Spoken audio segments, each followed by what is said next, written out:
Hello, I'm Omar Moore, and I'm just gonna talk very briefly about the Academy Award nominations of 2013, and largely no surprises here. I think I was more surprised by the omissions than I was by the inclusions. Catherine Bigelow and Ben Affleck being omitted in the directing category for their respective films Zero Dark 30 and Argo, I think for me was the biggest surprise of the day, one way or the other. I do think that the CIA and the issues around the CIA was something that the Academy members didn't want to really go and deal with, so when they voted they stayed away from that. There was lots of discussion, never mind the General Petraeus situation. I think there was lots of discussion that was negative about the CIA, especially as it was depicted in the Zero Dark 30 movie that Catherine Bigelow did. And I think the Academy didn't want to touch that very much and they stayed away from it. But still, both films got nominated in other categories.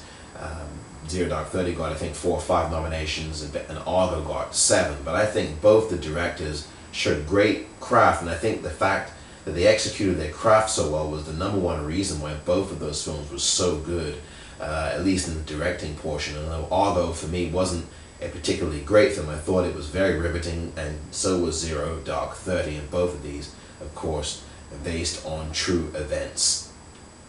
Otherwise, Quentin Janae Wallace was, I think, my happiest moment of these nominations. The 9-year-old for Beasts of the Southern Wild made it into the Best Actress category today, and I was very, very pleased. The youngest ever nominee in the category, and then Emmanuel Riva for Amour in the same category, the oldest ever at 85 years of age.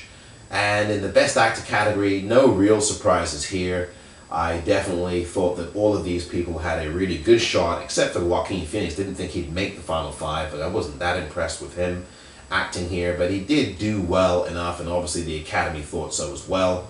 I think this comes down in this category between Cooper and Jackman and Daniel Day-Lewis.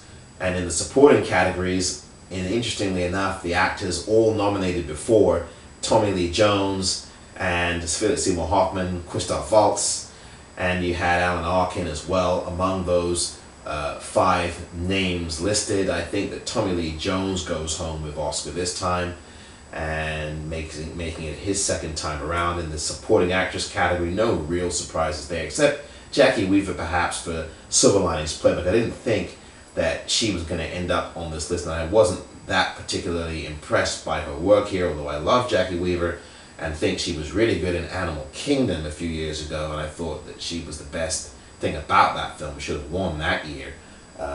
Wasn't particularly impressed with her this time, but I think Anne Hathaway is going to win the Oscar in this category. I think it's hers to lose. Jennifer Lawrence, I think, will win the Best Actress category, and in Best Director, wow, it's a really good category this year. Strong competitors.